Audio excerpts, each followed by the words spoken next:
को powered by Canara bank, together we can. LIC हर पल आपके साथ। Real estate partner signature global, realty reliability responsibility. प्रायोजक Motilal Oswal, think equity think Motilal Oswal और केपरी लोन्स, फर्ज निभाते हैं। नमस्कार। चुनावी साल 2024 और उससे पहले का अंतरिम बजट। सरकार के पास दो रास्ते थे। पहला, एक लोक लुभावन बजट लाया जाए और लोगों को यह मैसेज देने की कोशिश की जाए कि हाँ, चुनाव में अब आपका साथ चाहिए। और दूसरा रास्ता था फिस्कल प्रूडेंट का, फिस्कल कंसोलिडेशन का, वित्तीय हालत की चिंता करने का। सरकार ने इस बार दूसरा रास्ता अख्तियार किया और पूरी तरह से फोकस फिस्कल कंसोलिडेशन पर रहा। क्या वजह है इसके पीछे? बहुत सारे लोग मायूस भी हैं कि हमें कुछ नहीं मिला, लेकिन जानकार ये मान रहे हैं कि सरकार ने बहुत कुछ दिया है। ओवरऑल इकोनॉमी के लिए आते आते जरा देर लगेगी। आज इसी पर चर्चा दिन भर जी बिजनेस के साथ। पूरे देश ने बजट देखा और एक बार फिर हम हाजिर हैं लेकर बजट की ये खास श्रृंखला। नमस्कार, मैं दीपक डोभाल और मेरे साथ हैं स्वाति रायना। बिल्कुल, और दीपक सही बोला आपने, क्योंकि इस बार का फोकस सरकार ने क्लियर कर दिया। युवा, किसान, महिलाओं से जुड़े हुए कुछ बड़े ऐलान किए गए। टैक्स के मोर्चे पर मायूसी हुई, लेकिन करने वाले हैं 360 डिग्री विश्लेषण दिन भर की बड़ी खबरों का। अब पिटारा हम खोलेंगे, उसको डिकोड करेंगे बेहद ही आसान भाषा में। लेकिन शुरुआत हेडलाइन से करते हैं। 2047 तक भारत को विकसित राष्ट्र बनाने का बड़ा लक्ष्य। कृषि से लेकर लघु उद्योगों को आधुनिक बनाने पर जोर। अंतर्राष्ट्रीय स्तर का होगा इंफ्रास्ट्रक्चर। वित्त मंत्री ने टैक्स दरों में नहीं किया कोई बदलाव। बजट में वित्त वर्ष 2024-2025 के लिए 11,11,000 करोड़ रुपए के रिकॉर्ड कैपेक्स का ऐलान।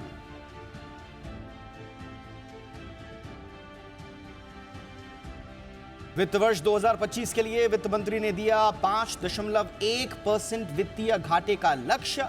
FY26 तक वित्तीय घाटा 4.5% के नीचे लाने का प्लान।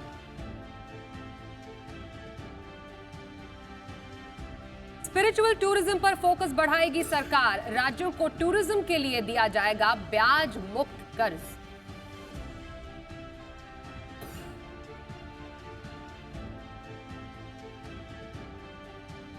और चुनाव से पहले अंतरिम बजट में गरीब, महिला, युवा और किसानों पर सरकार का फोकस। वित्त मंत्री ने कहा, सर्वांगीण, सर्वस्पर्शी और समावेशी विकास पर काम जारी रहेगा।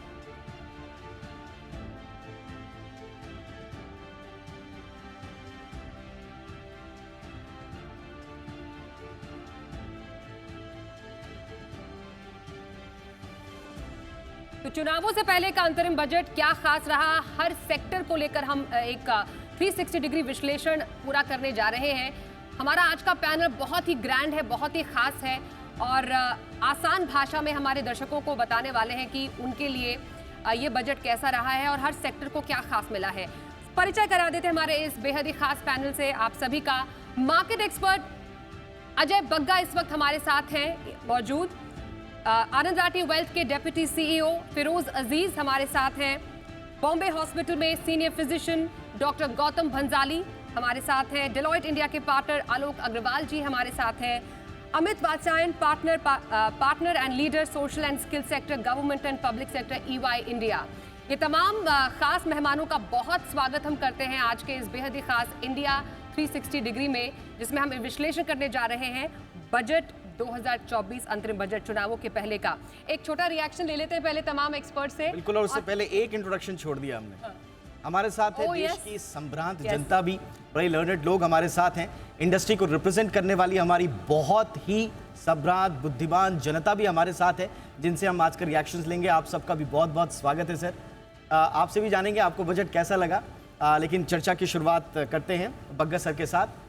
बग्गा सर, सबसे पहले आप सुबह से अपना विश्लेषण दे रहे हैं और मैं आपका विश्लेषण सुन रहा था। इनफैक्ट बजट से पहले भी हम आपसे लगातार चर्चा करते रहे और आपके जितने भी बिटवीन द लाइंस जो आपका ऑब्जर्वेशन रहा है वो तकरीबन सही रहा। ओवरऑल अब बजट आपको कैसा लगा सर? नहीं, बहुत अच्छा बजट है। यही हमने कहा था कि पहले पिछले 10 साल का विश्लेषण देंगे, उसके बाद 2047 तक का एक रोड मैप की बात की जाएगी विकसित भारत की। तीसरा था कि बैलेंस रहेगा ग्रोथ और वेलफेयर के बीच में, बट रेवड़ियाँ नहीं बांटी जाएंगी। जो फोकस रहा है मोदी सरकार का स्ट्रक्चरली क्वालिटेटिवली बेटर एक्सपेंडिचर वो जारी है। जो 11 लाख करोड़ कैपेक्स की बात चल रही है वो बहुत अच्छा है। ओवरऑल जो फिस्कल डेफिसिट घटाया गया वो बहुत मैं कहूँगा उम्मीद से ज़्यादा था। दीपक जी, हमें उम्मीद थी कि इस साल 5.3 तक आ जाएगा फिस्कल डेफिसिट। 5.1 की जो बात हुई वो बहुत ही लाजवाब है। और उससे क्या है कि ये बजट ज़्यादा मैं कहूँगा डेट मार्केट के लिए लुभावना था।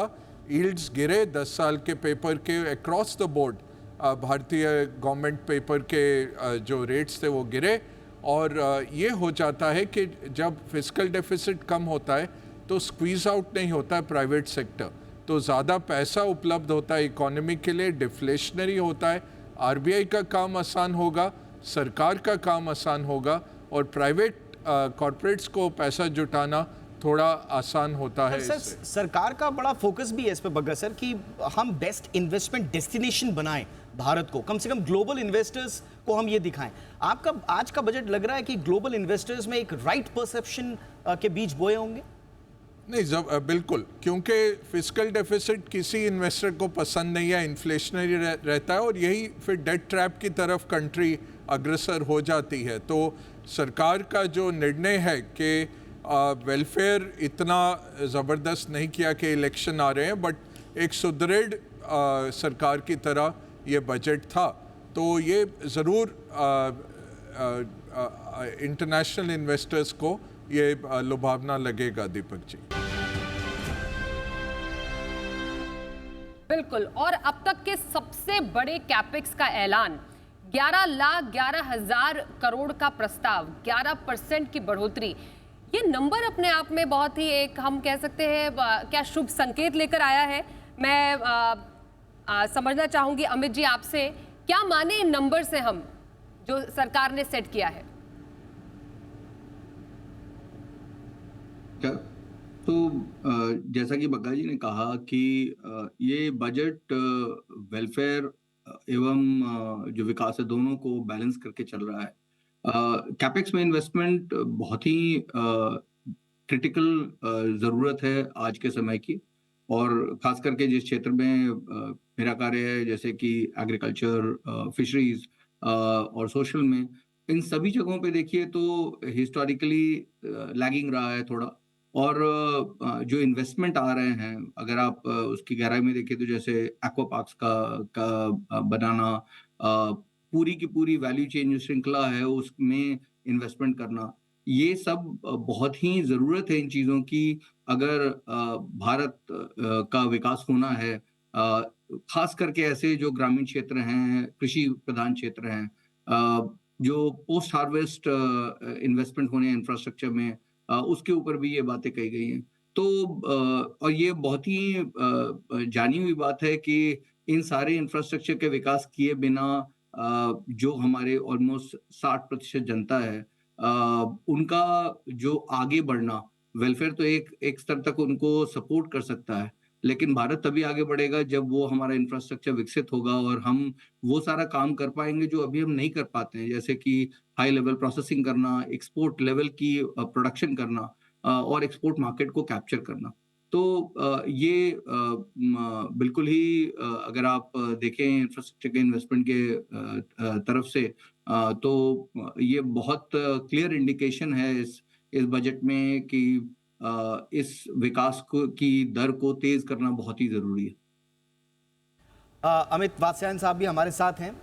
अमित जी, एक 2C जो है उस पर सरकार का फोकस रहा। एक तो आपने कैश दिया टू सपोर्ट जो भी आपकी ग्रोथ की एक्टिविटीज चल रही हैं कैपेक्स के थ्रू, और साथ ही साथ आपने कॉन्फिडेंस दिया कि हम 2047 तक विकसित भारत बनेंगे, अमृतकाल का जो एक्टिविटीज़ है वो जारी रहेंगी। अमित, ये एक खास बात रही है इस गवर्नमेंट की, और बीते कई बजट से हम देख रहे हैं कि बजट ऑफ होप लेकर आते हैं। ये चुनावी साल में एक आम मतदाता के मद्देनजर से मैं नहीं बात कर रहा हूं, लेकिन इंडस्ट्री के पॉइंट ऑफ व्यू से ये होप देना ये कितना इंपॉर्टेंट है? जी, मेरा मानना है कि इंडस्ट्री को तो होप देना बहुत ही जरूरी है, लेकिन इस बजट में खास बात यह है कि ये जनता को भी होप दे रहा है। और मैं खास करके आगे फिर से बात करूं, ऐसे लोग जो कि किसान हैं, महिलाएं हैं, यूथ हैं, तो अगर आप इसको देखिएगा इस बजट को, तो जो बैलेंस रहा है वो ये है कि जितने भी इनिशिएटिव्स को सपोर्ट करने की बात कही गई है, वो कहीं ना कहीं इंडस्ट्री को तो सपोर्ट कर ही रहे हैं, लेकिन उसका जो असर होगा वो इन सारी जो महिला और जो पिछड़े वर्ग और किसान हैं उनके ऊपर भी हो रहा है। कि सारे लोग हमसे यही पूछ रहे हैं, आलोक अग्रवाल जी के पास में आऊंगा। एक्चुअली आलोक जी, सब लोग यही पूछ रहे हैं कि सरकार ने अपने लिए तो बहुत कुछ कर दिया, कैपेक्स आपने बनाया तो ठीक है, ग्रोथ एक्टिविटीज बढ़ेंगी, नए कारखाने होंगे, जॉब्स वगैरह पैदा होंगी, बाद में सरकार को ही ये वापस कमाई हो जाएगी, तो सरकार ने एक अपने लिए तो लॉन्ग टर्म इन्वेस्टमेंट कर दिया। लेकिन ब्रेक डाउन करके बताइए कि इसमें, जैसा अमित जी बोल रहे हैं कि अल्टीमेटली ये आम आदमी के पास जाएगा, कैसे जाएगा, या जाएगा या नहीं जाएगा? देखिए, सबसे पहली बात यह है कि आम आदमी को सिर्फ इनकम टैक्स के ज़रिए बेनिफिट देना ज़रूरी नहीं है। तो सरकार का ये नज़रिया है कि बजट में हमने पॉलिसी अनाउंसमेंट्स किए हैं, उसके कई फ़ायदे होते हैं आम आदमी को। तो अगर पॉलिसी अनाउंसमेंट जो किए हैं, दो तीन बातें की हैं, जैसे आयुष्मान भारत की बात हुई या गरीब लोगों को घर बनाने की बात हुई, अब उन सब पॉलिसी इनिशिएटिव से भी फ़ायदा हो सकता है आम आदमी को। और हो सकता है ये भी नज़रिया हो कि इनकम टैक्स जो टैक्स पेयर है वो भी सोसाइटी का एक पर्टिकुलर सेगमेंट का होता है, पर सरकार को उनके भी नीचे जो सेगमेंट है उनको भी एड्रेस करना है, तो जो उन्होंने पॉलिसी इनिशिएटिव से किए हैं। तो मैं ये कहूँगा कि इस इंटरिम बजट को देख के ऐसा लग रहा है कि टैक्स का फोकस नहीं रहा है, पर ऑफ कोर्स हम फाइनल असेसमेंट तभी कर सकते हैं जब इलेक्शन के बाद बजट आएगा। बिल्कुल। तो चुनाव को देखते हुए शायद सरकार ने नहीं सोचा कि हम ऐसे कुछ, क्योंकि टैक्स की बात हुई, टैक्स दरों में कोई बदलाव करें। फिरोज, हम आपसे समझना चाहते हैं, मायूसी तो हुई है आम आदमी को, क्योंकि हमारे साथ आम जनता भी बैठी है, हमें जो लाखों करोड़ों लोग इस वक्त देख रहे हैं, उनके मन में एक अदद आस जरूर होगी कि कुछ तो बदलाव होता, कुछ तो करो सरकार। लेकिन हुआ ऐसा नहीं। जैसे ही वित्त मंत्री जी ने कहा कि कोई टैक्स बदलाव डायरेक्ट या इनडायरेक्ट टैक्स में वो नहीं करना चाहती हैं, वैसे ही चेहरे पे मायूसी आ गई। क्या वजह हो सकती है? क्या सरकार के पास फिलहाल अभी स्कोप नहीं है, या वो थोड़ा और इंतजार करना चाहते हैं, क्योंकि पिछले साल ऑलरेडी वो न्यू टैक्स रिजीम को ऑलरेडी प्रमोट कर चुके थे? स्वाति जी, देखिए, एक कोई भी टैक्स पेयर को या आम नागरिक को एक एक्सपेक्टेशंस फेयर रखनी पड़ती हैं। अगर जो राइटिंग ऑन द वॉल है, अगर उसको आप एक्सेप्ट नहीं करेंगे तो मायूसी ज़रूर होगी। अगर नई टैक्स की एक मेथड ईजाद कर दी गई और पुरानी मेथड्स में कोई और बदलाव करने की उम्मीद करना, आई थिंक वो गलत ही होगा। गवर्नमेंट ये चाहती है कि सब नई वाली मेथड में जाएं। अब काफ़ी सारे गिफ्ट्स जो पुराने बजटों में मिले हैं उसका प्रयोग काफ़ी लोग नहीं करते। मैं काफ़ी लोगों से मिलता हूँ, HNI भी सेक्शन 112 की तहत जो 1 लाख की लिमिट है इक्विटी टैक्सेशन की, वो यूज़ नहीं करते। परिवार में 5 लोग हैं, कोई यूज़ नहीं करता, बट अगले बजट में वापस कोई और उम्मीद होती है। सो पॉइंट ये कह रहा हूँ कि उम्मीद आप रैशनल रखेंगे तो पूरी होगी। अगर आप देखते हैं कि मुझे 1000, 2000, 3000 का साल दर साल फायदा कितना हो जाए बजट में, उससे ज़्यादा क्या हो जाएगा। बट आप देखें 93 डेज की टैक्स रिटर्न्स अगर 10 दिन की एवरेज पे आ गई हैं, ये बहुत बड़ा कदम है। It's not such an easy task to bring country की रिफंड्स को 93 डेज से 10 डेज पे लाना।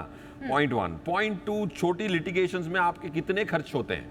वो 25,000 के नीचे के अमाउंट्स को 2009 के पहले वाले पूरे डिमांड्स को माफ़ कर देना बहुत बड़ी बात होती है। उसके बाद के डिमांड्स 10,000 रुपये तक के माफ़ कर देना, इसमें कितने लोगों की मेहनत और जो एफर्ट लगता है वो बचेगा, ना कि सिर्फ 10 और 25,000। सो मेरा ये मानना है कि रैशनैलिटी इन टैक्सेशन रखनी ज़रूरी है। नई टैक्स रिजीम में आज भी 15 लाख तक कमाने के 12% से कम टैक्स लगती है। इंडिया में जो 2 लाख की पर कैपिटा इनकम है, 2-2.5 लाख की मैक्सिमम, वैसे देश में 6 गुना ज़्यादा तक, 15 लाख तक आप अगर 11% की टैक्स दे के छूट सकते हैं, अब इससे सस्ता क्या होगा।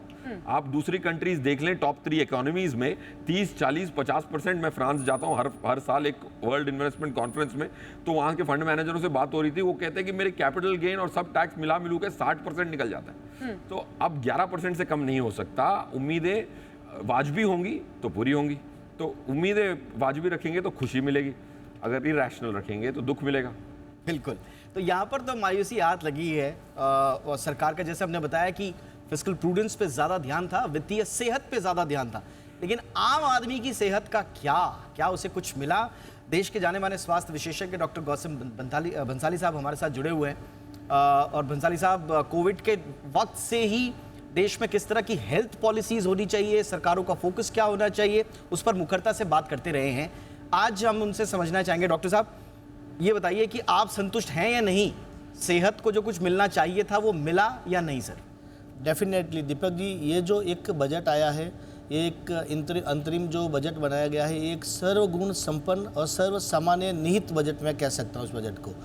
यस, हम लोग हेल्थ केयर सेक्टर के लोग हैं, हमको ये फिजिकल डेफिसिट, कैपेक्स, ओपेक्स, ये सब चीज़ें हमारे समझ में नहीं आती है।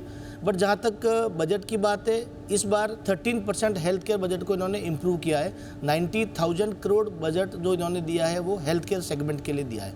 दूसरा, जो बेसिक डिजीज़ है हमारे हिंदुस्तान की, जैसे सर्वाइकल कैंसर है, लेडीज़ के अंदर बहुत कॉमन है, सेकंड मोस्ट कॉमन डिजीज़ है सर्वाइकल कैंसर। इसको एड्रेस करने के लिए इन्होंने मास लेवल पे वैक्सीनेशन प्रोग्राम चालू करने का प्लान किया है। यंग गर्ल जो 9 से 14 साल की लड़कियां हैं, उनको HPV वैक्सीन, सर्वाइकल कैंसर को प्रिवेंट करने के लिए वैक्सीनेशन का प्लान इस बजट में इन्होंने किया है। दूसरा, जो एग्जिस्टिंग हॉस्पिटल है, उस एग्जिस्टिंग हॉस्पिटल के अंदर मेडिकल कॉलेजेस कैसे बनाया जाए, उस इंफ्रास्ट्रक्चर को कैसे यूज किया जाए, उसके लिए इस बजट में बहुत बड़ा प्रावधान किया गया है। इसके अलावा और भी जो चीज़ें हैं, आयुष्मान भारत को इन्होंने और ज़्यादा एक्सटेंड किया है। जो आयुष्मान भारत पहले आंगनवाड़ी वर्कर, आशा हेल्थ केयर हेल्पर्स, उन लोगों के लिए नहीं था, उन लोगों को भी इस आयुष्मान भारत के अंदर सम्मिलित किया है। और एक मिशन इंद्रधनुष इन्होंने पहली बार इसमें शामिल किया, जिसमें यूविन, जैसे कोविड के टाइम में कोविन पोर्टल होता था, कोविन ऐप होता था, ऐसे इसके अंदर इस बजट में यूविन एक पोर्टल, एक ऐप का इन्होंने इजाद किया है, जिसके अंदर जो प्रेग्नेंट लेडीज़ है और बच्चे हैं, मदर है, उन सब का जो इम्यूनाइजेशन प्रोग्राम है या प्रॉपर वैक्सीनेशन उनका हुआ नहीं हुआ, बचपन से लेकर के जो यंग एज तक में बच्चों में जो प्रॉपर वैक्सीनेशन होते हैं, या जो प्रेग्नेंट लेडी के अंदर वैक्सीनेशन इम्यूनाइजेशन जो प्रोग्राम होता है, उसका कैसे ट्रैकिंग रखा जाए, वो सारी चीज़ों का भी। तो बेसिकली कह सकते हैं कि इस बजट के अंदर हेल्थ केयर के लिए बेसिक चीज़ें जो करनी चाहिए वो उन्होंने किया है। तो मुझे लगता है हेल्थ केयर सेक्टर के लोग काफ़ी खुश हैं इस बजट से। तो कुछ सेक्टर्स को मिला है, कहीं पर आशा थी, पर अजय सर, जैसा FM ने बहुत कॉन्फिडेंटली बोला कि जुलाई में हम पूर्ण बजट पेश करेंगे, इनके कॉन्फिडेंस को देखकर आप क्या मानते हैं? अभी थोड़ी झलक देखी या झलक दिखाई है सरकार ने, और आगे वो चाह रही है कि वो एक बार फिर से खुद बजट पेश करें, इस कॉन्फिडेंस पर क्या कहेंगे? नहीं, बिल्कुल। और देखिए, पॉलिसी कंटिन्यूटी का एक री रेटिंग हुआ मार्केट में 3 दिसंबर के बाद, जब राजकीय चुनाव के नतीजे आए, और ये बहुत एक बड़ा प्रोबेबिलिटी है कि इस तरह की ही गवर्नमेंट फॉर्मेशन फिर से होगी। और अब ये तो सब कुछ निर्भर है कि क्या कैबिनेट बनता है, बट ज़्यादातर मार्केट यही सोच के चल रहा है पॉलिसी कंटिन्यूटी रहेगी, और निर्मला जी ही आके जुलाई में इस साल का पूर्ण बजट प्रेजेंट करेंगी। और देखें तो हिस्टोरिकल रिकॉर्ड क्या रहा है, आप 2014 देखें, 2019 देखें, 2009 देखें, तो स्लिपेज नहीं होता। तो फिस्कल डेफिसिट जो रखा जाता है नॉर्मली वो बरकरार किया जाता है, और ऐसा नहीं है कि उसमें स्लिपेज आ जाता है इलेक्शन के बाद, बिकॉज इलेक्शन के बाद आपका पॉलिटिकल कैपिटल हाईएस्ट लेवल पे है। तो बिटर रिफॉर्म्स हो या मुश्किल रिफॉर्म्स हो, जो उन्होंने हिंट किया अपनी स्पीच में, वो करने आसान रहते हैं पहले 1-2 साल में जब नई सरकार फॉर्म होती है। एब्सोल्युटली। तो बगा सर, एक मेरा पॉलिटिकल सवाल है आपसे, ये सरकार कोई भी ऐसा इवेंट मौका नहीं छोड़ती है जहां पर वो अपने इंटेंशंस को शोकेस करे। राम मंदिर से लेकर एक मोमेंटम बना हुआ है कि हम आ रहे हैं, हम आ रहे हैं। मोदी साहब के मुंह से हर बार गारंटी निकल रहा है कि हम आ रहे हैं। तो ये गारंटी वाला जो एलिमेंट था, हम सोच रहे थे कि शायद बजट में वो कुछ लोक लुभावन वादे करेंगे जिससे और गारंटीड हो जाए उनका आना, लेकिन यहां पर उन्होंने टैक्स के मोर्चे पर, दूसरे मोर्चे पर सीधा सीधा एक तरह से रिस्क ले लिया कि एक आम आदमी के लिए डायरेक्ट मैसेजिंग नहीं हुई। तो ये उनका कॉन्फिडेंस है सर, या कुछ और बात है कि ये वाली विंडो को उतने असरदार तरीके से नहीं इस्तेमाल किया जितना एक्चुअल में ये मोदी सरकार करती है? इसके 3 कारण हो सकते हैं। एक तो जो फिरोज बोल रहे थे कि आप थोड़े कुछ हज़ार के बेनिफिट के लिए जब आप कंट्री लेवल करते हैं ना, 8 करोड़ इनकम टैक्स रिटर्न्स अब फाइल हो रही हैं, उसमें से काफ़ी न्यूनतम ही है, बट आप छोटा सा भी रिटर्न उसमें स्टैंडर्ड डिडक्शन बढ़ाएंगे या एटीसी बढ़ाने जाएंगे, थोड़ा सा भी टिंकर करते हैं, हज़ारों करोड़ का फ़र्क पड़ जाता है। वो कहीं और से तो आपको वो लाना पड़ेगा। तो एक तो बात ये रही। दूसरा, फिस्कल डेफिसिट ऑलरेडी हाई है और हमारी जो रेटिंग है, क्योंकि इन्वेस्टमेंट ग्रेड की लोएस्ट रेटिंग, सबसे बड़ा कारण ये है कि ये जो फिस्कल डेफिसिट सेंट्रल का और स्टेट्स का भी 3.5% स्टेट्स का भी डेफिसिट है। काफ़ी स्टेट्स ऐसे हैं जो इंसॉल्वेंसी में पहुंच गए हैं और जो कर्जा लेके दिन भर का कार्य भी चला रहे हैं, गारंटीज दे देते हैं इलेक्शन में, उसके बाद वो पैसे नहीं होते। तो 8-8.5% दीपक जी जो फिस्कल डेफिसिट है कंबाइंड, वो हमारी रेटिंग उसको होल्ड बैक कर रहा है, नहीं तो हमारी रेटिंग इससे काफ़ी ज़्यादा ऊपर होनी चाहिए थी। तीसरा बड़ा जो कारण हो सकता है कि सरकार ने ये सोच लिया है कि जब आप स्ट्रक्चरल खर्च करते हैं, जैसे कैपेक्स में कर रहे हैं, अब देखिए 30 लाख करोड़ पिछले 6 साल में लग गए।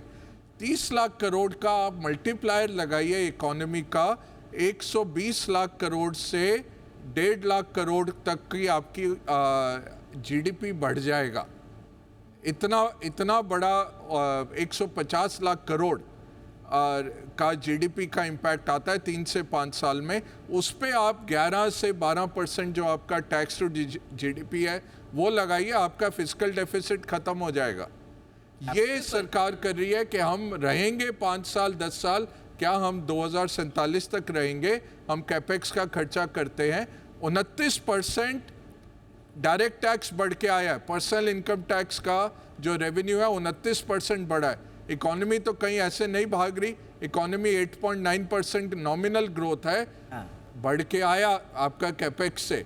20% आपका कॉर्पोरेट टैक्स बढ़ के आया, जो नहीं बढ़ा इनडायरेक्ट टैक्स, वहाँ अभी भी चोरी है, वहाँ पे आप अल्कोहल पे नहीं लगा रहे, वहाँ पे आप इस पे नहीं लगा रहे, पेट्रोल के सारे, एविएशन पे नहीं लगा रहे। तो वो जो बच रहा है, आपका कस्टम नीचे गया, एक्साइज नीचे गया, उसके बावजूद आपका रेवेन्यू बढ़ा। अगर आप पूरा विश्लेषण देखें तो ये सरकार के हाथ बंधे हुए हैं, ये हम सबको समझना है। 11.5% जीडीपी का आपका रेवेन्यू है, 15% जीडीपी आपका खर्चा है। कोई घर उस तरह नहीं चल सकता कि 3.5% जीडीपी आप हर साल लोन ले रहे हैं और अपने बच्चों और ग्रैंड चिल्ड्रन के जिम्मे छोड़ रहे हैं। तो सरकार उसको सॉल्व करने की कोशिश कर रही है, ये मैं सोचता हूँ। बिल्कुल। लेकिन आपने जैसा बताया, स्वाति जैसा सर बता रहे हैं कि गवर्नमेंट पूरी तरह से कॉन्फिडेंट है और सरकार तो गारंटी ले रही है, बट आज के बजट के बाद थोड़ा सा हम अपने दर्शकों के पास भी जाना चाहेंगे, जनता जो कि एक्चुअल में इंडस्ट्री रिप्रेजेंटेटिव्स ही हैं, तो उनसे पूछ लेते हैं। सरकार तो बहुत कॉन्फिडेंट है सर कि हम आ रहे हैं, आज के बजट देख के लग रहा है आ रहे हैं, ठीक पसंद आया आपको बजट? धन्यवाद। देश की व्यापारियों की शीर्ष संस्था confederation of all India traders के अध्यक्ष दिलीप माहेश्वरी के नाते हम ये कहेंगे कि आज का जो बजट था 2047 का जो एक विकसित भारत का सपना हमारे प्रधानमंत्री मोदी जी ने संजोया है, उस विजन डॉक्यूमेंट का ये एक पहला कदम था। आदरणीय वित्त मंत्री निर्मला जी ने बखूबी बड़ी अच्छे तरीके से इसे बैलेंस किया। व्यापारियों के नाते हम अगर बात करें तो जो 3 मुद्दे जो व्यापारियों को इफेक्ट करते हैं, एक तो कैपेक्स में 11 लाख करोड़ का निवेश, दूसरा पर्यावरण को देखते हुए सोलर एनर्जी की बात हुई है, और रेलवे कॉरिडोर बनाने की जो बात हुई है जिससे व्यापार के माल की आवागमन की एवं व्यापारियों को आने जाने की जो सुविधा होगी, जिससे पूरे देश का व्यापारी सरलता से माल के आवागमन में सहयोगी बनेगा और व्यापार विकसित होगा। एक तरह से देखा जाए तो ये बजट अंतरिम बजट होने के बावजूद भी हमें लगता है कि ये अंतरिम बजट ही जुलाई में जो बजट पेश होने जा रहा है उसकी एक ट्रेलर है, उसका एक ट्रेलर है, पिक्चर अभी बाकी पिक्चर अभी बाकी है। इसको नहीं, जैसे उन्होंने बात कही सोलर एनर्जी को लेकर भी, अगर हम आवंटन भी देखें सोलर पावर में, दीपक आप देखिए ना 2023-24 के बाद लगभग ऑलमोस्ट डबल आवंटन 2024-25 के लिए 8,500 करोड़ का। मतलब ये छोटी रकम नहीं है। ग्रीन हाइड्रोजन मिशन के लिए 600 करोड़ का आवंटन 24-25 के लिए। सेमीकंडक्टर डिस्प्ले मैन्युफैक्चरिंग हो गया, वो भी डबल 6,903 करोड़ रुपए का आवंटन। ये बड़ी योजनाओं के लिए आवंटन। तो सरकार की मंशा क्लियर है कि कहाँ पर उनका फोकस रहने वाला है। एब्सोल्युटली। अब जी सॉरी मैं इंटरप्ट कर रहा हूँ। बिल्कुल बिल्कुल सर। पीएलआई में आपने 6,500 करोड़ डाले, उसमें इन्वेस्टमेंट कितना आ गया? 1 लाख करोड़ का। बिल्कुल। तो इतना ज़बरदस्त है अगर आप 6,000 करोड़ डाल रहे हैं, क्योंकि सामने एंटरप्रेन्योर आके पैसा लगाता है फिर। तो ये पीएलआई का जो सक्सेस हुआ है वही अभी रिन्यूएबल्स में होने वाला है। यानी कि सरकार को ये मालूम है सर कि पैसा कहाँ लगाना है, कहाँ से पैसा वापस आएगा, और इसीलिए सरकार ने ये छोटी विंडो होती है इंटरिम बजट की, वोट ऑन अकाउंट होता है, छोटी विंडो होती है, लेकिन इसमें भी कैपेक्स का इतना बड़ा एलोकेशन, जबकि आप पिछली बार अच्छा खासा 33-34% का कैपेक्स बढ़ा के आप बैठे हुए थे। अगर आप नहीं भी बढ़ाते तो कोई कुछ नहीं बोल रहा था, लेकिन विंडो नहीं छोड़ी। जहां पैसा लगा के वापस आएगा ये गवर्नमेंट जानती है कि वहां पर इन्वेस्टमेंट करना है, तो इसीलिए शायद इतना अच्छे तरीके से किया। मैं आलोक जी आपके पास आऊंगा। अच्छी अच्छी बातें तो बड़ी हो गई। आलोक जी, कुछ ऐसी बात है जो होनी चाहिए थी नहीं हो पाई? ज़रूर। इंडिविजुअल टैक्स पेयर्स जैसा हम बात कर रहे थे कि उनके एक्सपेक्टेशंस थे काफ़ी। अब वो जायज़ हैं या नाजायज़ हैं वो अलग बात है, पर एक्सपेक्टेशंस थे जो कि फॉर एग्ज़ाम्पल आप ओल्ड रेजिम में बात कर लो कि HRA एग्जेम्पशन काफ़ी लोग यूज़ करते हैं। अब कई सालों से ये डिज़ायर रही है कि जो लोग बेंगलोर पुणे जैसी शहरों में रह रहे हैं उनको 40% एक एग्जेम्पशन में 3 एलिमेंट्स होते हैं HRA एग्जेम्पशन में। एक एलिमेंट है कि सैलरी का 1% होता है, तो तीनों एलिमेंट्स का सबसे कम वाला एग्जेम्प्ट अमाउंट होता है। तो ये शहरों में लोग बोल रहे हैं कि रेंट तो बढ़ती जा रही है इतने सालों से क्योंकि पॉपुलेशन बढ़ गई है। ये शहरें पुणे और बेंगलोर जैसी शहर मुंबई, दिल्ली, मद्रास, चेन्नई की तरह हो गए हैं, पर उनको 40% बेनिफिट मिलता है as compare to Mumbai, Delhi, Chennai को 50%। तो ये कई सालों से डिज़ायर रही है कि you have to align the rates across these cities, specially the जो बड़ी सिटीज़ हैं जैसे पुणे, बेंगलोर। पर एज़ हम लोग ने डिस्कस किया कि सरकार का शायद ये नज़रिया है कि हमें ओल्ड रेजीम में ज़्यादा बेनिफिट और नहीं बढ़ाना है, क्योंकि अल्टीमेट इंटेंशन हमारा ये है कि हम सबको नए रेजीम में डाल दें। इनफैक्ट मैं ये इसी पर जानना चाहूँगी। मैं फिरोज़ आपकी भी राय लेना चाहूँगी और पैनल पे मैं इनफैक्ट एक जनरल राय भी लेना चाहूँगी। सरकार क्या ये चाह रही है कि ओल्ड रेजिम पूरी तरह ख़त्म कर दी जाए? क्या ये पॉसिबल वाकई है कि इतने सारे लोग जो कि बेनिफिट ले रहे हैं, जैसा कि हमारे एक्सपर्ट ने भी बताया, न्यू टैक्स रेजिम में जाना इतना आसान है फिरोज़? आई थिंक काफ़ी आसान है न्यू टैक्स रेजिम में जाना। ऑफ कोर्स एक इंसान को आदत पड़ी हुई है कि सेविंग्स करने के लिए मुझे एक मोटिवेशन चाहिए, बट अगर आप 15 लाख की सैलरी कमाते हैं और ओल्ड टैक्स रेजिम में पूरे भी आप अपने कंज्यूम कर लेते हैं तो उसमें काफ़ी सारे आपके जो इंस्ट्रूमेंट्स हैं वो डेट इंस्ट्रूमेंट्स हैं। अगर डेट इंडिया में जो हाउस होल्ड सेविंग्स हैं 740 लाख करोड़ में से ना के बराबर सेविंग्स हैं एक्विटी में। डायरेक्ट एक्विटी को भी देख लो और इक्विटी म्यूचुअल फंड को भी देख लो। तो ये जो सेविंग मोटिवेटेड टैक्स बेनिफिट्स जो हैं वो इंसानों के पैसे डेट में ज़्यादा लगा रहे हैं। सो पॉइंट मैं ये कह रहा हूँ कि अगर आप नई टैक्स रेजिम लेके जो पैसे आपके हाथ में आते हैं उसको वॉलंटरली डिसिप्लिन तरीके से इन्वेस्ट करते हैं तो वो जो 3-4% की एक्स्ट्रा टैक्स देनी पड़ती है, बट हाथ में जो पैसा एक्स्ट्रा आता है उसको अगर आप ज़्यादा एफिशिएंटली यूज़ करते हैं तो ईजिली मेकअप हो जाता है। अगर किसी ने आंकड़े ठीक से किए तो वो बहुत आसानी से निर्णय ले लेगा कि मैं नई रेजिम में ही जाऊँगा। अगर उसने आंकड़े एक्सेल शीट पे ना किए तो उसको हमेशा ये भ्रम रहेगा कि मैं बड़ी टैक्सें बचा रहा हूँ इधर इन्वेस्ट करके। लोगों ने इतने सारे इन्वेस्टमेंट लिंक्ड इंश्योरेंस प्लान खरीदे, उसके मैंने 3000 इंश्योरेंस पॉलिसीज़ की IRR कंपाउंडेड रिटर्न कैलकुलेट की, रिटर्न आई है 3% की। बिल्कुल। अगर वो पैसा हाथ में होता तो 15% पे ग्रो होता, और ये 2-3% की जो एक्स्ट्रा टैक्स के चक्कर में जो हम सेविंग कर देते हैं उसमें लोगों को करोड़ों का नुकसान हुआ है। और मैं 10,000 परिवार की बात कर रहा हूँ, 3,000 पॉलिसीज उन्होंने अगर ये ना खरीदा होता तो उनके पास 400 करोड़ रुपया ज्यादा होता। वाकई ये हाथ में पैसा दो, आप ठीक से इन्वेस्ट करो, और अगर आपको लगता है कि आप उंगली पकड़ के ही चलेंगे, नहीं, इन्वेस्टमेंट की ड्राइवर सीट पे बैठना होगा। तो बेसिकली पूरा लैंडस्केप बदलने की तैयारी, टैक्स के लैंडस्केप को बदलने की तैयारी में अभी सरकार नजर आ रही है। लेकिन थोड़ा सा पैसे कमाने का मौका भी दीपक हम अपने दर्शकों को दे रहे हैं। सुबह से हम सब मेहनत कर रहे हैं। हमने कहा था कि आप ट्रेडिंग करिए या ना करिए सुबह, लेकिन कमाई का मौका आपको जरूर कमाई का मिलेगा, मौका गारंटी। हमेशा आपको मिलेगा। कमाई की गारंटी। अमित जी, रिसर्च में भी थोड़ा सा सरकार ने इस बार फोकस किया है, कुछ एलोकेशन दिया है ठीक ठाक सा, लेकिन रिसर्च एंड डेवलपमेंट पर, और खास तौर से उसी से जोड़ता हुआ, हालांकि सीधे सीधे नहीं जुड़ते हैं लेकिन उससे ही परोक्ष रूप से जुड़ता हुआ एक बहुत बड़ा मुद्दा है उभरती हुई अर्थव्यवस्था में स्किल का। आज हम देखते हैं इंडस्ट्री के पास बहुत सारी जॉब्स हैं लेकिन लोग नहीं हैं, सबके पास डिग्री है लेकिन दे आर अनएम्प्लॉयबल। जगह है, डिग्री है, लेकिन अनएम्प्लॉयबिलिटी एक ऐसा सेक्टर है जिससे पूरी की पूरी, और बहुत सारे एक्सपर्ट्स मुझसे कहते हैं कि हम इससे कहीं मिडिल इनकम इकोनॉमी में ट्रैप ना हो जाएं। तो स्किल के क्षेत्र में जो फोकस होना चाहिए था सरकार का, वो इस बजट में न सही, अगले बजट में सही, कितना आप उम्मीद कर रहे हैं कि वहां सरकार फोकस बढ़ाए? ये बहुत अच्छा सवाल आपने कहा और मैं इसको R&D के साथ भी बाद में जोड़ूंगा। लेकिन अगर आप देखिए कि सरकार की जो नीति है वो बहुत साफ है कि जो हमारे यहाँ जिसको हम फॉर्मल जॉब कहते हैं उनकी लिमिटेड ग्रोथ अभी हो रही है। तो अगर जो नीति के हिसाब से सरकार 3 लेवल पे फोकस कर रही है। पहला, जो हमारी जो नॉर्मेटिव इंडस्ट्रियल ग्रोथ है, कैपेक्स से और भी ग्रोथ आएगा, मैन्युफैक्चरिंग में ग्रोथ आएगा, तो उसके लिए हम कैसे रिस्पॉन्ड करें इंडस्ट्री के साथ। और उसके लिए आपने देखा होगा कि जो नेशनल एजुकेशन पॉलिसी है उसमें भी ये मेंशन किया गया और धीरे धीरे वो इम्प्लीमेंटेशन शुरू हो गया, जो कि आज माननीय मंत्री जी ने भी ये बात कही कि भाई जो 1.4 करोड़ लोगों को ट्रेनिंग दी जा रही है।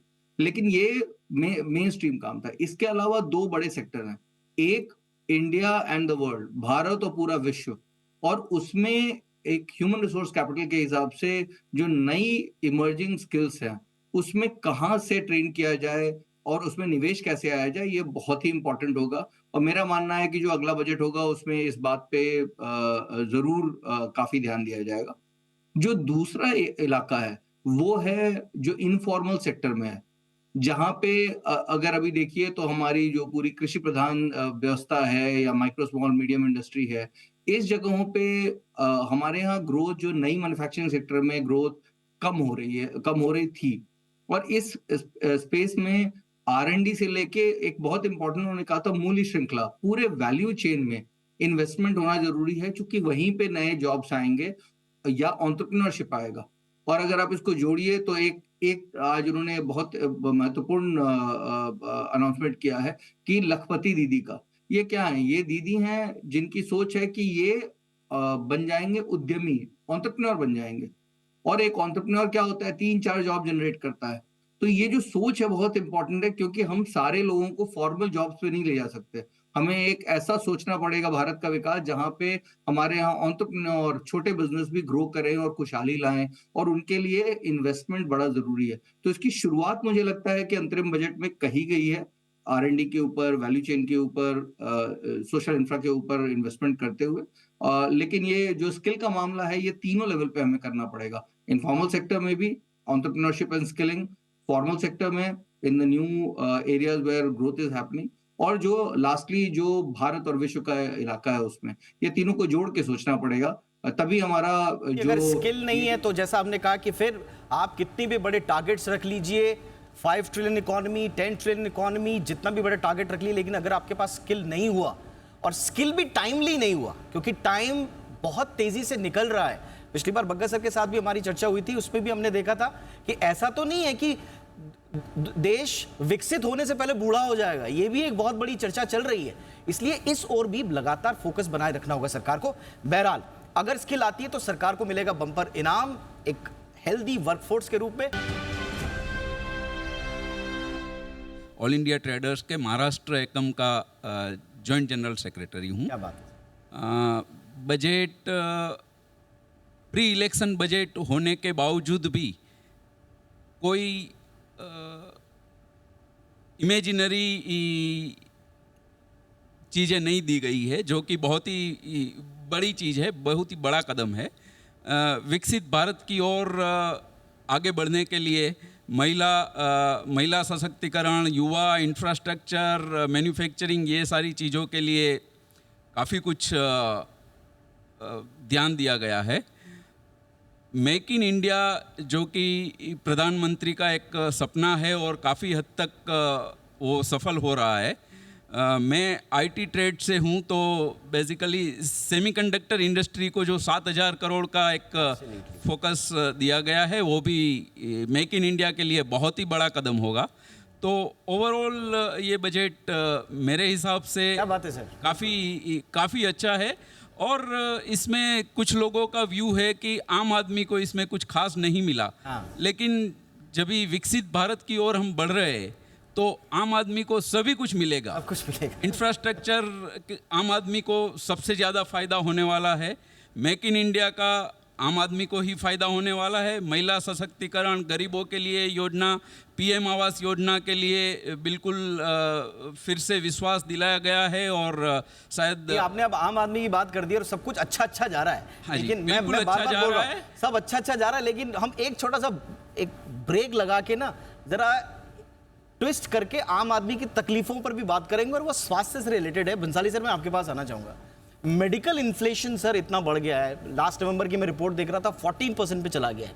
और हॉस्पिटल्स का खर्चा, उस पर सरकार कोशिश कर रही है कि साहब हम एक रेगुलेटर लाने की कोशिश करेंगे। हर तरफ से ऐसा लगता है कि जो देश धीरे धीरे मिडिल इनकम से हाई मिडिल इनकम की तरफ जा रहा है, उसके परिवार में खुदा ना खास्ता एक बीमारी अगर आ गई सर, तो वो सीधा बिलो पॉवर्टी लाइन चला जाता है। इस मोर्चे पर सरकारें कुछ कर रही हैं या नहीं कर रही हैं सर, या जो हो रहा है क्या आप उससे संतुष्ट हैं? डेफिनेटली साहब, इस मुद्दे पे भी सरकार का ध्यान पिछले बजट का अगर आप देखोगे तो उसमें भी इन्होंने बहुत ध्यान दिया था, और इस बजट में भी इन्होंने आयुष्मान भारत जो स्कीम हमारे मोदी साहब ने जो लागू किया था 2-3 बजट के पहले, तब से लेकर के अभी काफ़ी लोगों को इस आयुष्मान भारत में फ़ायदा हो रहा है। पहले आयुष्मान भारत की एक लिमिटेशन थी कि 2 लाख तक का ट्रीटमेंट मिलता था, बाद में उसको 5 लाख किया गया, और अभी बढ़ा करके उसको 15 लाख तक का भी आयुष्मान भारत के अंदर किया गया। सो काफ़ी जो लोअर इनकम ग्रुप के या लोअर मिडिल ग्रुप के लोग हैं, उनको इससे काफ़ी फ़ायदा हो रहा है। दूसरा जो इंश्योरेंस सेक्टर है, उसको इन्होंने थोड़ा सा स्ट्रॉन्ग किया है। मेडिकल हेल्थ इंश्योरेंस को, जो पहले इंश्योरेंस कंपनी की तरफ से जो मेडिक्लेम वगैरह की प्रोसीजर होते थे, उसमें काफ़ी प्रॉब्लम होती थी। आज अभी जो IRDA और उनको थोड़ा स्ट्रॉन्ग करके उन्होंने मेडिक्लेम वाले प्रोसीजर को भी थोड़ा और कह सकते हैं कि सरल किया है, जिससे लोगों को इमीडिएटली मेडिक्लेम वगैरह की फैसिलिटी मिलती है।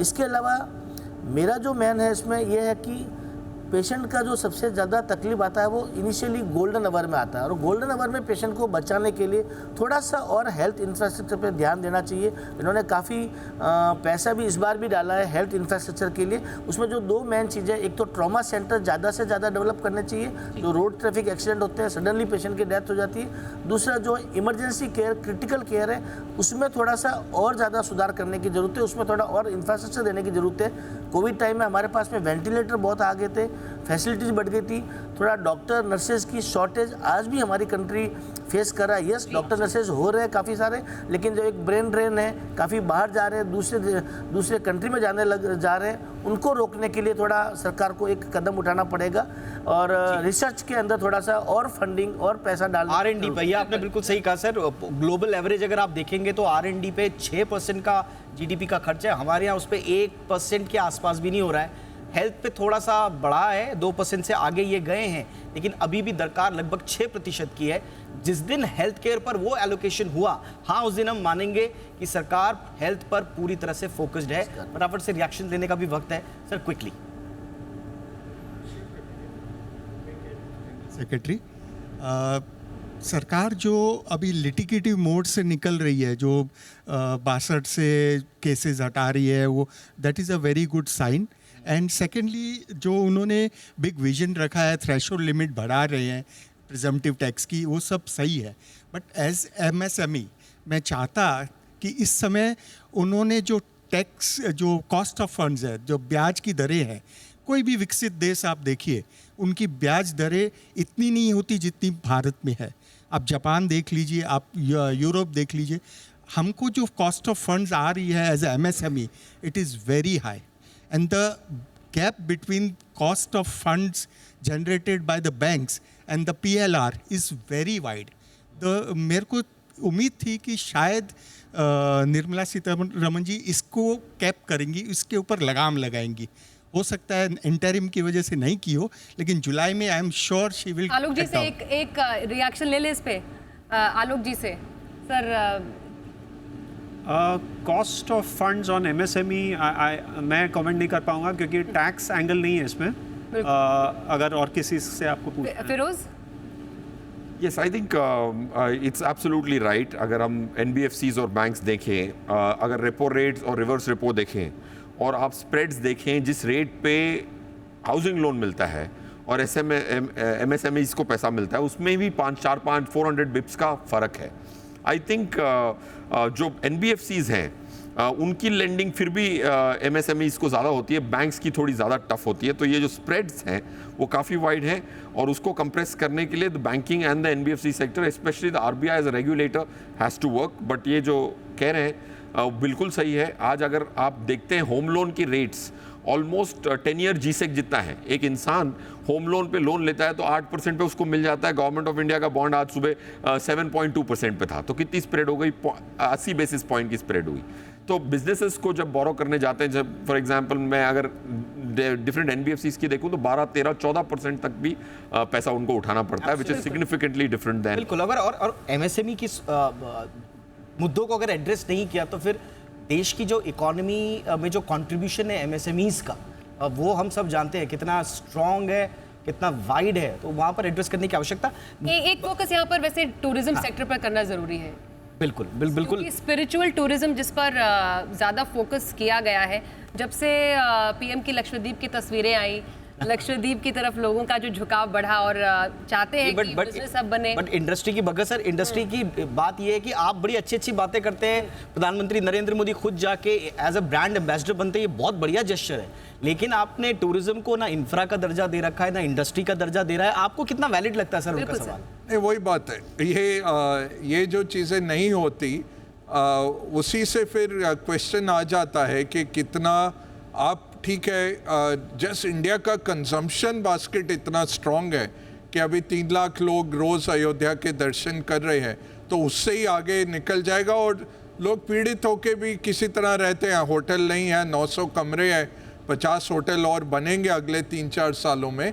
बट अगर इंफ्रास्ट्रक्चर का दर्जा मिल जाए टूरिज़्म इंडस्ट्री को, आप गाड़ियाँ खरीदिए, गाइड बनाइए, सब चीज़ें करिए, कितना आसान हो जाए। वो समझ नहीं आती कि जो ब्यूरोक्रेसी है वो क्यों नहीं ये डिसीजन लेती कि भाई एक बारी करो और इनको दे दो ये इंफ्रा का दर्जा।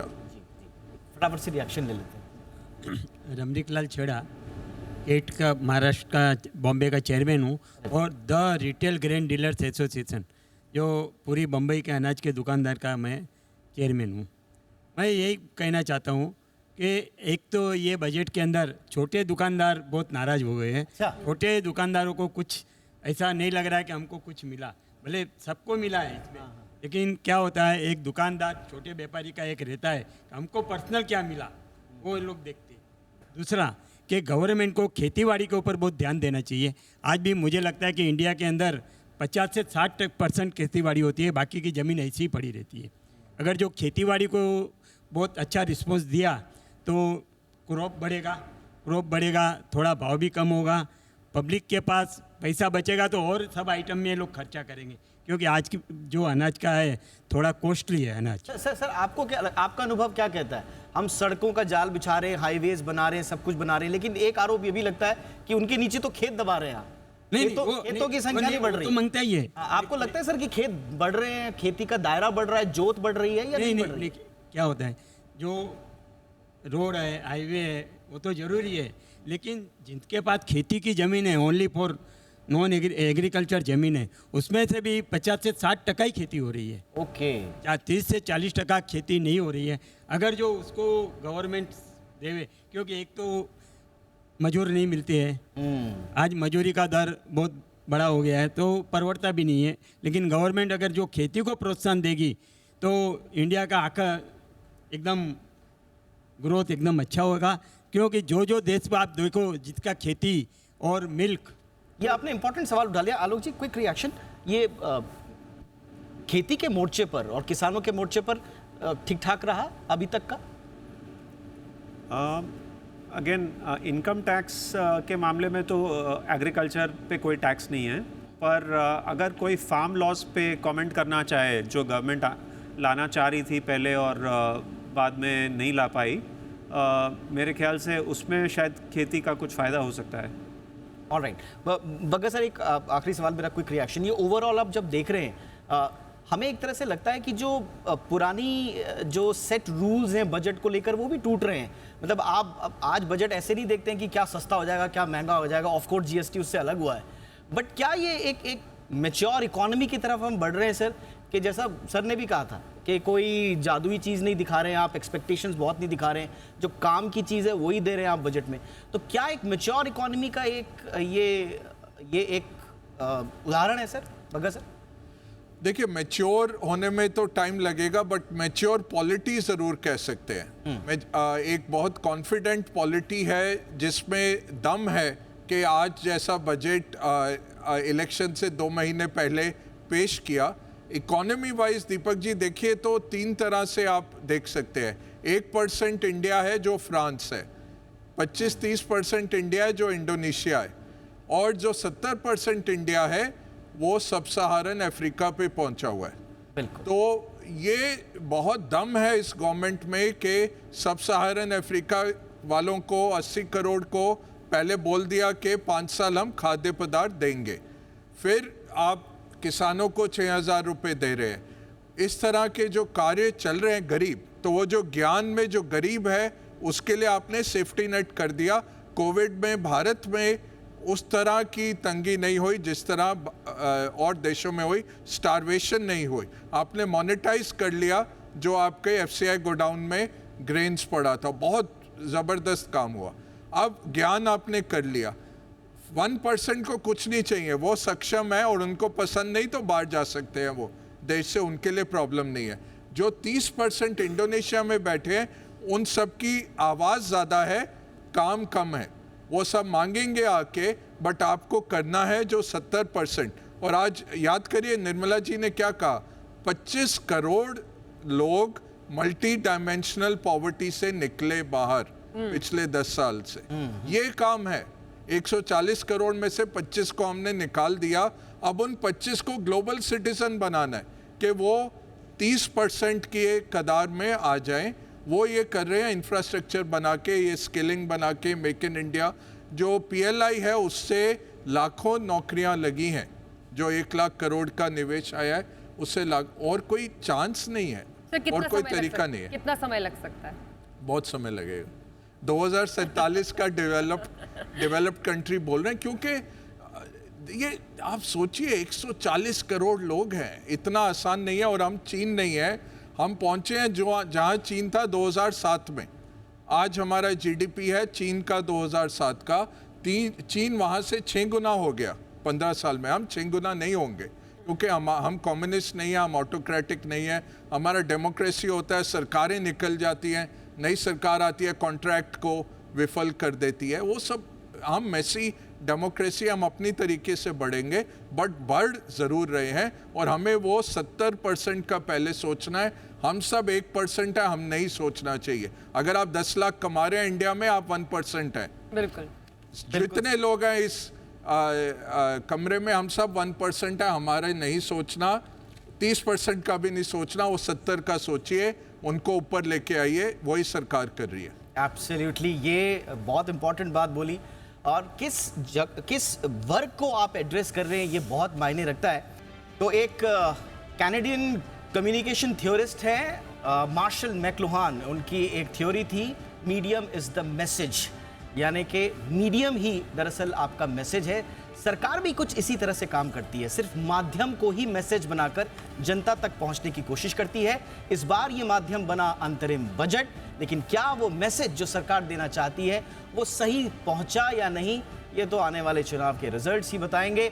और उसके बाद सरकार का कॉन्फिडेंस ये भी बताएगा कि सरकार का ये जो गारंटी वाला कॉन्फिडेंस है ये जनता ने हाथों हाथ लिया है या नहीं। बहरहाल आज की चर्चा हुई, बहुत मजा आया, बहुत सारी सारगर्भित बातें हुई, एक एक डिटेलिंग पर बात हुई हमेशा की तरह। तेजी की गारंटी जो हमने पूरे बजट सीरीज का नाम दिया है, तेजी की गारंटी, क्योंकि एक साल में 2 बजट, फुल फ्लेजेड बजट जुलाई में होगा, ये जो थोड़े बहुत चूक हो गई है और जितना कॉन्फिडेंस के साथ सरकार कह रही है, तो देखते हैं जुलाई में अब क्या होगा, सबको इंतजार होगा। और फिर से हम अपने इस स्टीम पैनल के साथ बैठेंगे और जानेंगे क्या खोया, क्या मिला, पाया। जुलाई तक वेट नहीं करना है, अब जी बिजनेस पर वो तो आपको हमेशा लगातार जारी है। बिल्कुल। और ये इस साल तो एक दिन एक्स्ट्रा है आपका जी बिजनेस को एंजॉय करने का, 366 दिन। हाँ, 29 फरवरी। क्या बात। तो आप एंजॉय कीजिए जी बिजनेस को। बहुत धन्यवाद अजय बग्गा सर, डॉक्टर गौतम भंसाली, फिरोज अजीज, आलोक अग्रवाल, अमित वात्सायन जी, आप सभी का बहुत धन्यवाद करते हैं हमारे साथ इस बहुत ही खास कार्यक्रम में शामिल होने के लिए, और हमारी बेहद ही खास जनता जिन्होंने अपनी राय रखी, बहुत बहुत धन्यवाद आप सभी का। बहुत बहुत शुक्रिया, धन्यवाद, नमस्कार।